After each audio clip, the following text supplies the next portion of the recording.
ಕ್ಷೇತ್ರಕ್ಕೆ ಮಂಜುನಾಥನ್ ಕಣಕ್ಕಿಳಿಸ್ತಾ ಇದ್ದಾರೆ. ಅವರ ರಾಜಕೀಯ ಪ್ರವೇಶದ ಬಗ್ಗೆ ಅದನ್ನ ನೀವು ಅವ್ರನ್ನ ಕೇಳಬೇಕು. ಪ್ರವೇಶ ಮಾಡಿರೋರು ಅವರು. ಸೊ ಬಹುಶಃ ಅವ್ರ ಪ್ರವೇಶದ ಬಗ್ಗೆ ನಾನು ಉತ್ತರ ಹೇಳೋದು ಅಷ್ಟು ಸಮಂಜಸ ಅಲ್ಲ. ಸೊ ಅವರ ರಾಜಕೀಯ ಪ್ರವೇಶ ಸ್ವಾಗತ ಮಾಡ್ತೇನೆ. ರಾಜಕಾರಣಿ ದೃಷ್ಟಿನಲ್ಲಿ ನೋಡ್ಬೇಕಾಗುತ್ತೆ.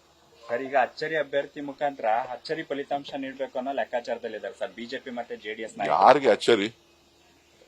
ಅಚ್ಚರಿ ಯಾರಿಗೆ? ನನಗೇನು ಅಚ್ಚರಿ ಅಲ್ಲ.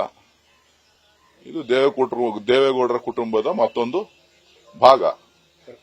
ಕುಮಾರಸ್ವಾಮಿ ದೇವೇಗೌಡರ ಕುಟುಂಬದ ಭಾಗ. ಆ ದೇವೇಗೌಡರ ಕುಟುಂಬದ ಭಾಗನ ಅಚ್ಚರಿ ಅಭ್ಯರ್ಥಿ ಅಂತಕ್ಕಂಥದ್ದಲ್ಲ. ಸೊ ಬಿಜೆಪಿ ಸ್ಪರ್ಧೆ ಮಾಡ್ತಾ ಇದ್ದಾರೆ ಸರ್ ದೇವೇಗೌಡ ಫ್ಯಾಮಿಲಿ ಅಂತ. ಅದನ್ನ ನೀವು ಕೇಳಬೇಕು. ನಾನು ಹೇಳಿದ್ರೆ ಬಹಳ ಆಕ್ವರ್ಡ್ ಆಗಿರ್ಬೋದು ಅಂತ ಕಾಣಿಸ್ತದೆ. ಅವ್ರ ಪಾರ್ಟಿ, ದೇವೇಗೌಡರ ಪಾರ್ಟಿ, ಕುಮಾರಸ್ವಾಮಿ ಪಾರ್ಟಿ ಸರಿ ಇಲ್ಲ ಅಂತೇಳಿ ಬುದ್ಧಿವಂತ ಅಳಿಯ ತೀರ್ಮಾನ ಮಾಡಿದ್ದಾರೆ. ಈಗ ಯೋಗೇಶ್ವರು, ಕುಮಾರಸ್ವಾಮಿ, ಮುನಿರತ್ನ ಎಲ್ಲರೂ ಸೇರಿ ನಿಮ್ಮನ್ನು ಸೋಲಿಸಬೇಕು ಅನ್ನೋ ಪ್ಲಾನ್ ನಲ್ಲಿ ಈ ಸತಿ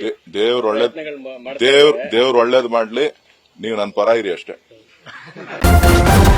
ನ್ಯೂಸ್ ಫಸ್ಟ್ ನಿರ್ಭೀತಿಯಿಂದ ನಿಮ್ಮ ಪರವಾಗಿ.